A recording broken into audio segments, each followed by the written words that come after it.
বাংলাদেশ আবার নতুন করে স্বাধীন করেছে। আমার দেশের সমস্ত স্কুল পড়ুয়া, কলেজ পড়ুয়া, ভার্সিটি পড়ুয়া, ছাত্র ছাত্রীর রক্তের বিনিময়ে বাংলাদেশ আবার নতুন করে স্বাধীন হয়েছে।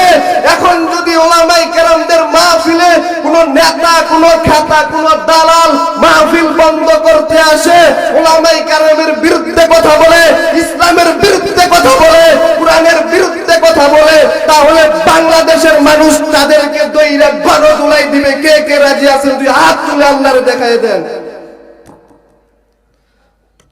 এটা মুসলমানদের দেশ, এটা কোরআনের বাংলাদেশ।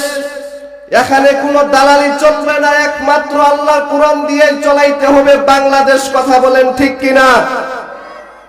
দুনিয়ার কোন রাজনৈতিক নেতা এতগুলা মানুষ যদি এক জায়গায় জমা করতে চাইতেন, তাহলে আসা যাওয়ার গাড়ি ভাড়া দেওয়া লাগতো ফ্রি। কথা বলেন ঠিক কিনা? আবার তাদেরকে বসার জন্য ভিআইপি ব্যবস্থা রাখা লাগতো, আবার তাদেরকে ফাঁকে ফাঁকে নাস্তা দেওয়া লাগতো, না পাইলেই চেয়ারের বাড়ি, না হয় জুতার বাড়ি। কথা বলেন ঠিক কিনা? আবার তাদেরকে নিয়ন্ত্রণ করার জন্য র্যাব লাগতো, আর্মি লাগতো, পুলিশ লাগতো। কিন্তু এতগুলা মানুষ আপনারা এখানে চলে আসলেন, আপনাদেরকে আসা যাওয়ার গাড়ি ভাড়া কেউ দেয় নাই, আবার আপনাদের বসার জায়গাটাও বেশি একটা ভালো না, আবার আপনাদের জন্য কোনো খানার ব্যবস্থা করা হয় নাই, আবার আপনাদের নিয়ন্ত্রণ করার জন্য কোনো র্যাব নাই, আর্মি নাই, পুলিশ নাই। আপনাদেরও একজন নিয়ন্ত্রণ করতেছে। তিনি কে? জুড়ে বলেন। ওই আল্লাহ আপনাদের নিয়ন্ত্রণ করতেছে। এতগুলা মানুষ আপনারা দিনের বেলা, দুপুর বেলা বড়ইকুড়ি মাঠে উপস্থিত হয়ে গেলেন। এই মানুষগুলা টাকার জন্য আসেন নাই, খানার জন্য আসে নাই। আরে এই মানুষগুলা দুনিয়ার কোন নেতার কথা শুনিয়া আসে নাই। আরে এই মানুষগুলা তো আমার আল্লাহর বড় পাগল। এই উম্মত গুলা তো আমার নবীর বড় আশিক। আপনাদেরকে আমরা কি দিয়ে সান্ত্বনা দিব? আমাদের দেওয়ার মতো কিছুই নাই। তবে আপনাদের জন্য মন থেকে দোয়া করি, ও আসমানের মালিক,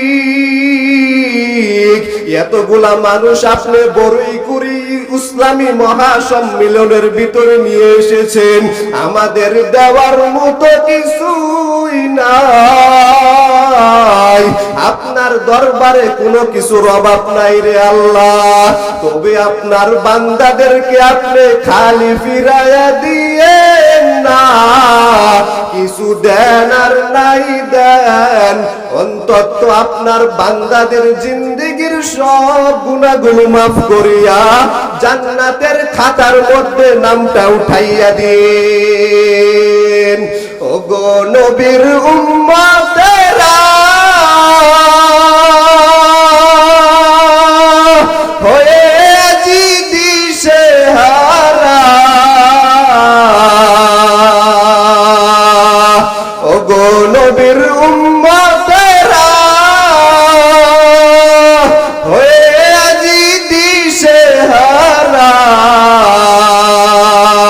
কোরআন হাদিস রে চলো, কোরআন হাদিস রে চলো, যখন যাহা চাই মনে, নবী বিনে কে তরাবে ফুলসিরাত মিজানে, নবী বিনে কে তরাবে ফুলসিরাত মিজানে। উম্মতের কান্ডারি নবী কাঁদছেন উম্মতের লাগি,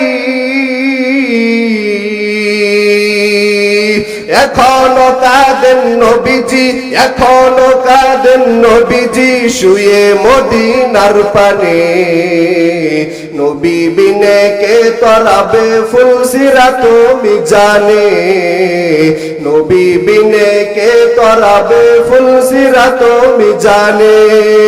ও বড়ইকুড়ি এলাকার মুসলমান, কেমন নবী পাইছেন জানে? আরে যেই নবীর জন্য আসমানটা বড় পাগল, আরে যে জমিনটা বড় পাগল।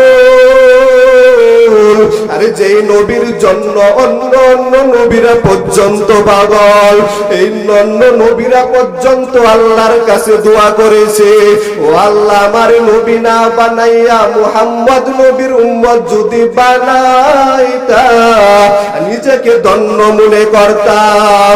আরে যেই নবীর জন্য আমার আল্লাহ বড় পাগল, কেমন আমার মায়ার নবী, আমার মায়ার নবী যখন রাস্তা দিয়া যাইতেন মেঘের খণ্ড আমার নবীর ছায়া দিতেন। আমার মায়ার নবী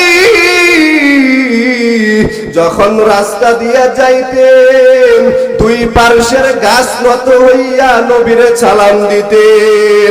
ওই নবীর উম্মত হয়েছো, ওই নবীর সাথে যদি সম্পর্ক লাগাইতে পারো তোমার দুনিয়াতেও চিন্তা নাই, কবরের ভিতরেও কোনো টেনশন নাই, হাসরের ময়দানের কোনো পেরেশানি নাই।